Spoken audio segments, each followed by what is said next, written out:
Thank you so much, everyone, for coming, sir. And I think, we have a limited time. We have only about 30 minutes. And how we're going to divide it is we're going to spend about 20 minutes in discussing, having some questions with these gentlemen. And we want to give 10 minutes for about 5 or 6 questions to the public. And without wasting any time, I would like to start with Eric.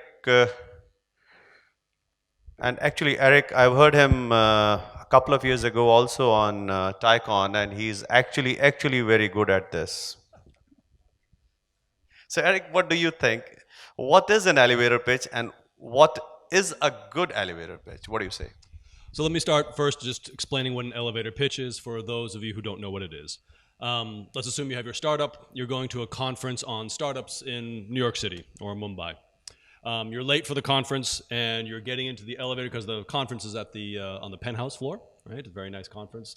And you get into the elevator, you're alone in the elevator, you push the floor for number 30, and just before the doors close, in comes Warren Buffett, right? Or Bill Gates or something like that.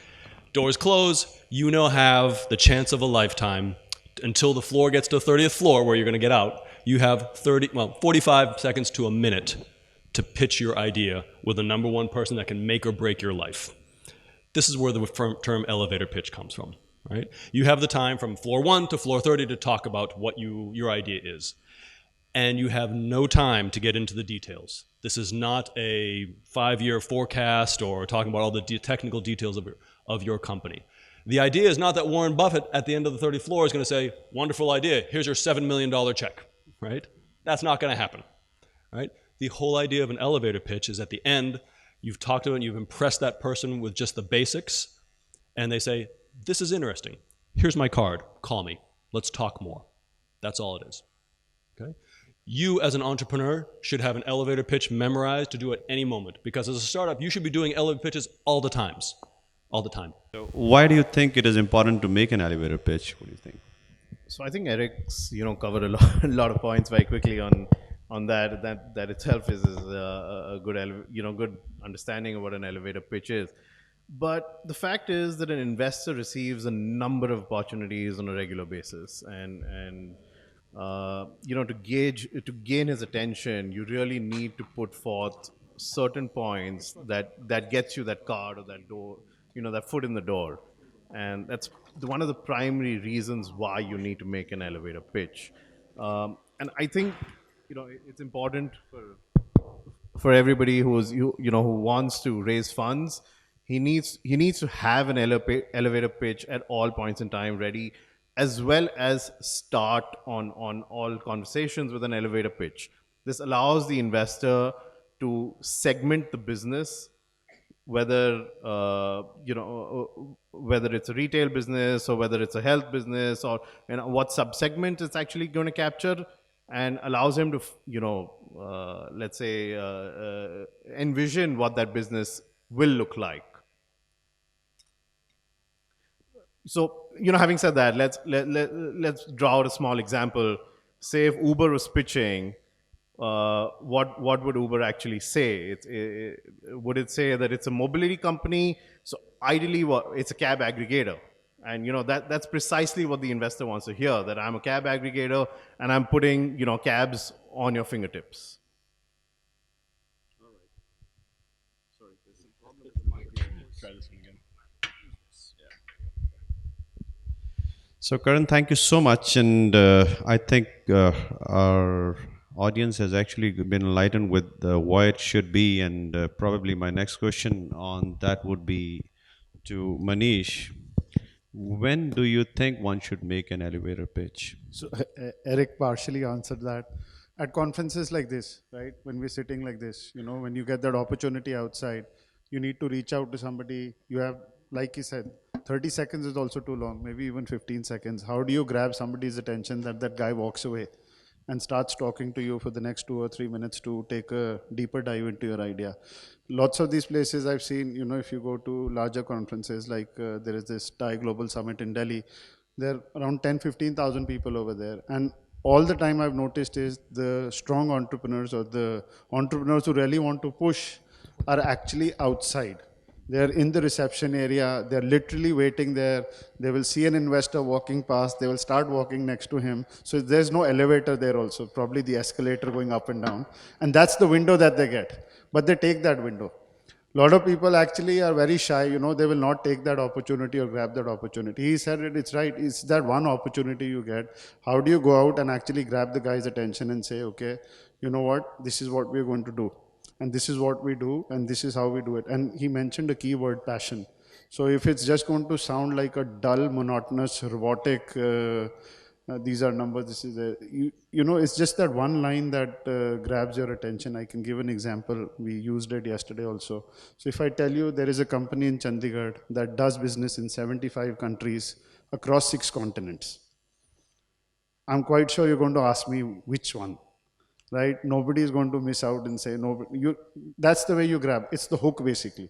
So once you put the hook across, say like fishing, once you've got the investor hooked, then you can actually go in and make your pitch in more detail, or like you said, grab his card, reach out to them later, and actually cement the deal if it works out. Well, thank you, sir. I think what I could understand from all of them is, the elevator pitch has to be small. Probably if you're living in a city like Chandigarh, it has to be less than 15 seconds because the buildings are not more than 5 floors. So you won't get enough time and the offices are not that big. What do you think, Eric? Okay, let me get back to Eric on this. What do you think are the top 5 mantras, in your opinion, to deliver the perfect pitch? Maybe, some of them definitely, it's a topic which is going to cross over with a lot of you. But what do you think if the prospective startups here have to hear that? Sure. First thing, what we already mentioned is that you're going to customize your pitch depending, right? So if you're talking to me as an incubator manager and you want to get into Nexus, you're going to have your elevator pitch that focuses on certain things. So your pitch should be switched between different, there's not just one pitch for everybody. You do have to, the main mantras, you absolutely have to differentiate yourself, right? What is the hook? What is the difference that this man who sees 50 a day, right, or 50 emails a day of pitch decks and goes to a conference to talk to 100 people, why are you any different? Right? That is the extreme, that's the whole point of an elevator pitch, is that setting you aside. And in India, I've noticed this more than any other countries.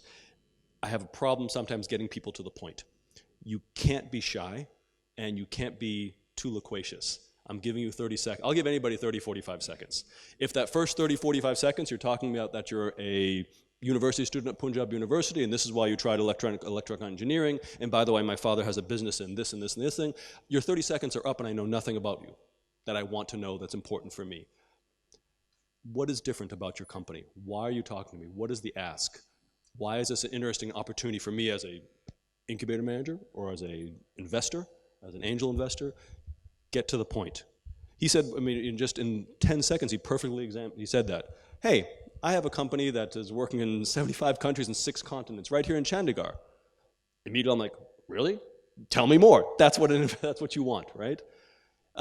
These are the kind of things. Now, your startup's probably not working in 75 countries and 6 continents around the world, but you should have something else that's quite interesting as well, right? Another thing that I would say on the don'ts, and I find this in India particularly, is that you have to make it simple to me to understand. I may not be, and probably the person you're talking to is not an expert in your field, whatever that field may be. Now, as an investor who goes specifically for health, he's an expert in healthcare, I'm sure, right? But many times there will not be. So make it simple to understand. And in India, I find that a lot of people, when they're pitching, either elevator pitches or regular presentations, love to use acronyms. And the acronyms, as an American, 50% of them I do not know. Right? So when you're talking about how you've got your new startup that got backed by DST and or BIRAC, and by the way, we're having problems with the GST because the ROI is not what and I have no idea what you're talking about. So make sure when you're talking to somebody, an investor pitch or this elevator pitch, that you make it accessible to them. Now, if you're talking to an Indian audience, they know exactly what you're talking about. Right? If you're going to international or you're talking to an American, half of those I don't know what you're doing, and of that 30 seconds, I've already kind of tuned out. An elevator pitch, when we talk about you've got 45 seconds, you don't really have 45 seconds, right? When you push that elevator, and here's Warren Buffett and you're speaking to him, you can't get to the point when you're on floor 29, right? You got to have them that hook in the beginning so they say, this is interesting, right? So the mantras are be concise, right? Find out what differentiates you and get to that point very quickly. Find out, make sure you've tailored your elevator pitch to your audience so that they're interested in it, right? If you come to me and you give me an investor pitch and I say, this is great, I love it, I'm wonderful, I don't invest. Okay, you've wasted my time and you wasted your time. You should be doing your research on who you're elevator pitching just as much as other people are listening to you. So be concise, be relevant, be different, be clear in your speaking, don't make it overcomplicated. Those are kind of the things that we see. And we talked about speed, and I'll just repeat this I said in the very beginning. Don't just try to squeeze 3 minutes into 1 minute. Then you're just speaking so quickly you can't even understand what's happening and I don't know what you're saying. Right? Don't do that. Right? That's not the point. The point is that you've made it interesting enough that I will come to you and say, here's my card. Let's talk more. In a nutshell, that's what I would say. All right. Thank you so much, sir. That's a great piece of information for all of us. And Karan, getting to you, what do you think are the don'ts for an elevator pitch? What exactly should not be done while creating or delivering an elevator pitch? Well, I think some of the key points that really, I mean, so it's a concise, and a precise point that you want to get across to an investor, and so that he hands you the card. So the real point over here is, do not get deep into jargons, as Eric mentioned. Also, do not try and explain technology stack, etc., on the first day or the elevator pitch. What the investor really wants to understand is, one, who you typically are, what's your business model, what's your broad idea, where are you gonna land up with this thing, and who's your customer segment or who's your target segment. So he wants to slot you very clearly in what space are you dealing in, and whether there's a market in that segment or not. And he's looking at scale, because an investor really makes money on scalable businesses, not on businesses that grow threefold or something. He's looking at businesses that grow hundredfold. That's where he'll make his serious money. So from that angle, it should be concise enough without getting stuck in the details. All right, sir. Thank you so much. And Manish, probably the last question I would ask, because we don't have enough time. So you have answered this question again partially, but I still need to ask it. What does it really take to get the attention of the investor or to stay out of the crowd? There's so many people, and I would say a lot of them are going to, because I've introduced you as you've invested in 30 companies and you're a local guy, I'm sure you're going to be surrounded by a lot of them. So what is it that's going to take them to take your attention? So, like I said, I mean, for me, primarily, I genuinely follow that elevator pitch model while I'm looking at. So, like Eric was saying, most of us end up getting 20, 30 emails, maybe in a day. Overall, in a week, you get. So, it's that first few lines that you actually look at. Does something grab your attention or no? I mean, I see an example with Vineet also. I was showing this before. He has this bag with road gods. And I invested in this company, and the only reason I invested was because they said we have this cult following with Enfield bikes. So that was that one thing. Okay, I knew Enfield bikes do very well in India, and they have a cult following. So that's one thing I started. Then I start doing a deep dive. Basically, this is something I really need to look at. Maybe this grabs my attention. So that's the key line over here is, like I said before, the hook. Basically, if the hook is done right, you can grab, like he said, if your the whole thing is going to move down to the bottom. Basically, I'm not going to spend that kind of time, and it's always going to be regret later on. You missed this, you didn't do this, and you keep hearing these examples. A lot of times we have portfolios, we also maintain anti-portfolios, startups that we got but we never invested in. And a lot of times if you go back and look, the reason why you didn't invest was because the message never came across clearly in the beginning. We have a panelist here later on, Taran, from Agnest, and they've raised $4 million. And I remember when he was a fledgling, basically, we sat in a cafe. And there were 3-4 of us who sat together.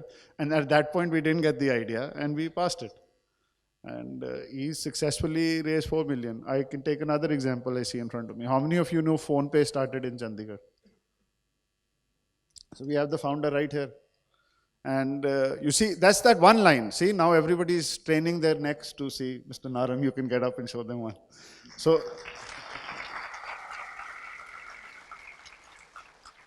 so that's the way you grab attention, right? You have to find that unique selling point for your startup, for whatever you can do in 10, 15 seconds. That first line, I still believe, is very critical, gets the message across. Then, like Eric said, you have to refine your pitch depending on who you're pitching to. The same elevator pitch has to be different for all three of us, because all three of us don different hats. I'm very early stage, he's incubation, and he's later stage, right? So we all don different hats, and so the idea is the pitch has to be refined accordingly. One size does not fit all. All right, sir. Thank you so much. And probably I have created one elevator pitch for Chandigarh Angels Network for this elevator pitch session. So probably I would expect if you like it or not, just let me know. So what I want to say is, do you know that 75% of the audience of startups, entrepreneurs don't get funding because they don't know how to create and present their pitch, which means a number of brilliant startup ideas get buried. So we have created this panel discussion to enlighten these startups and help them learn the art of pitch perfection and raise millions. We now hope to find our money getting invested into many untapped, brilliant ideas and grow with these future millionaires.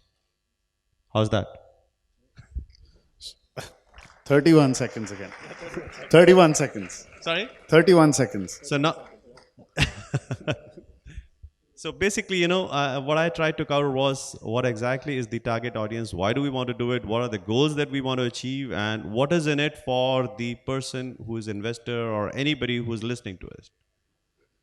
So with that, I would leave the house open to the questions, and anybody who wants to ask any questions from anybody, please feel free.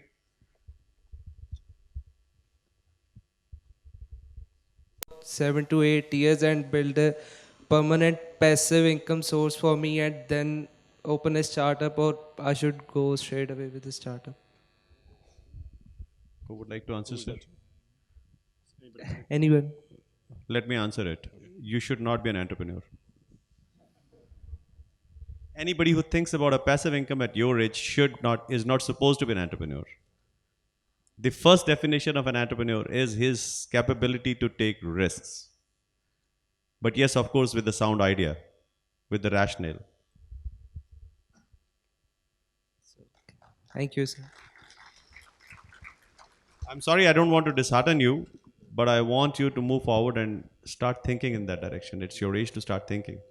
I mean, we're all here because we all obviously believe in entrepreneurship, and investors are here because they can make money off it, and everybody makes money, and we're all happy. That's a great thing, and that's good. But you should not be going into entrepreneurship thinking, this is my ticket, right? This is my ticket to make $1 million, because I've seen on the India Times today about the Ferraris or SoftBank and all that kind of stuff. You have a passion, and you have a problem that you see in the world that's not being solved, or is being that you say, I can do better. This is the passion. We just heard from the other speaker about how many times he wanted to quit, but he wouldn't. And he was down to 80,000 rupees, right? He obviously was not thinking about his daily salary and how he can do that. If you count up, by the time you got a $7 million check, congratulations, and you count up the hours he put in to that business and how much he earned per hour, it probably wasn't be minimum wage. And not everybody has a happy ending, like a $7 million check. So if you're thinking, I want to use entrepreneurship as a way to secure myself a solid income, entrepreneurship is not your best option for that, because it's a very risky business. But if you see a problem out there, and this is what I see as entrepreneurs, if you see a problem out there, and there are plenty of problems in the world that we can see, yes? And you can say, you know what? I can do better. I can solve this problem better, whether it's quicker, faster, cheaper, whatever. I can do this. And this is not just a problem for me. This is a problem for X. That's your potential market. And that's your passion because you honestly believe this. That is what's going to drive you. And that's what's going to support you 6 months down the line when you've gone to, the other guy said, what, 41 investors had kicked him out? At what point do you start self-doubting yourself and saying, maybe this is a terrible idea? After 35 investors? After 40 investors? Right? You got to have that passion driving you to say, no, I believe in this. And maybe I didn't get the message right, or maybe I need to pivot a little bit, but I believe in this and this is something that I can do better, and that's what's going to sustain me. And at the end of the day, hopefully you will get money to grow your business and you will do well as well. But that should not be your primary motivation, because honestly, it's a very risky and difficult business, and it's hard to do. When you're successful, it's wonderful, and as an entrepreneur, once you start being an entrepreneur, I feel there's no way back. You know, if IBM came to me today and said, Eric, we love you, we want you to be an IBM consultant or whatever, here's $1 million a year, I can't do that anymore. I can't sit in a cubicle. Once you taste the entrepreneur bug, to me, there's no way going back. But you got to realize with your eyes wide open what you're going into.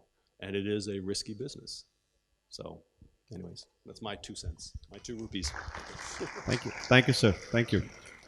You know what? To add to it, maybe it reminds me of my experience. Probably 28 years ago, the first time I went overseas, the bug was that I need to export, and I went to overseas to a country which I didn't know that language is going to be such a problem, and they used to be on the yellow pages at that time, the landline phones and yellow pages, and I was in the hotel room and started calling different customers, and I probably got it more than 40 customers, and every time anybody will pick up, a girl would say no Ingress and close the phone. The English was spoken as Ingress there. And that's how I started, and I remember, and probably I sell the most in that country today. But I didn't lose heart, it was a passion and definitely paid up. So that's very, very, very important, as Eric said. You got to be the cockroach for sure, if you really need to be. Any more? Very simple question. What should be the elevator pitch for the services industry? I mean, it's been like 4 years I've been trying, and every single time I get a rejection because I'm into the services industry.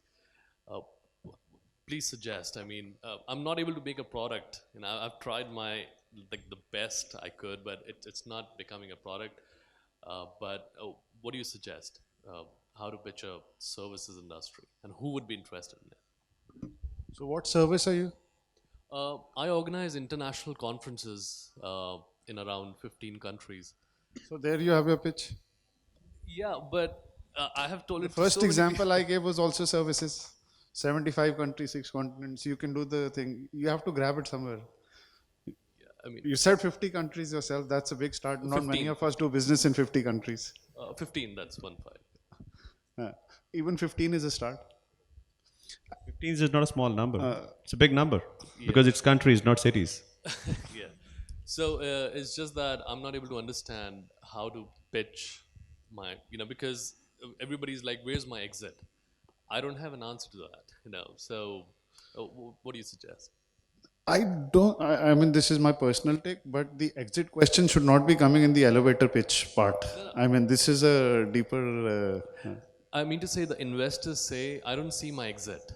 So that's the reason why I'm not able to invest. Yeah. I think let me help you with that. I think you need to find examples, though it's not part of the elevator pitch scenario, but you need to find examples in your services industry that have already had exits and give those upfront. And that's when your investor will see that there's a possibility of an exit. He's not asking you to give him an exit tomorrow. He wants you to show him the possibility of an exit. All right. Yeah. It's not really impossible to create an exit strategy because you can exit from any business. The only thing that he wants to know is what will be his valuation when he exits. Because if it is a scalable business model, and definitely there is an exit point. The only thing is how scalable is it going to be? That's more important for any investor. Exit is not at all a difficult thing. I think you would agree on that. I mean, it's very, very easy because it's already defined. If you grow, you might come out with an IPO, you might sell it to somebody else, whatever. Yeah, exactly. That's also what I tell. 4 years back was just one country. Now it's 15. So I tell the story, but I'm not able to convince. And the revenues are good too, but I'm not able to make that proper presentation where the people are like, okay, here you go. Probably. Get in touch with Vineet. He's already in touch with me. Okay, perfect. So, okay, what's the last question, sir? I think This is Manigar, co-founder of RATS Technology, Ready Automotive Technology Solutions. So that's RATS. So we built world's most affordable digital fuel test kit. So the use cases are in transportation and in automobiles, in offshore business, fuel detailing. So the thing is that the question I want to ask is, what is the shortest pitch you have heard from from the startups to get funding? Ever heard? So yeah, allow me to do for that. You have a session after this. So we haven't registered for that. So sorry. All right. Then we taught you how to get the attention. Yeah, sure. That's the All topic, right. right? All right. So thank you so much, everyone. I know a lot of people would have more questions, but probably we can take them offline.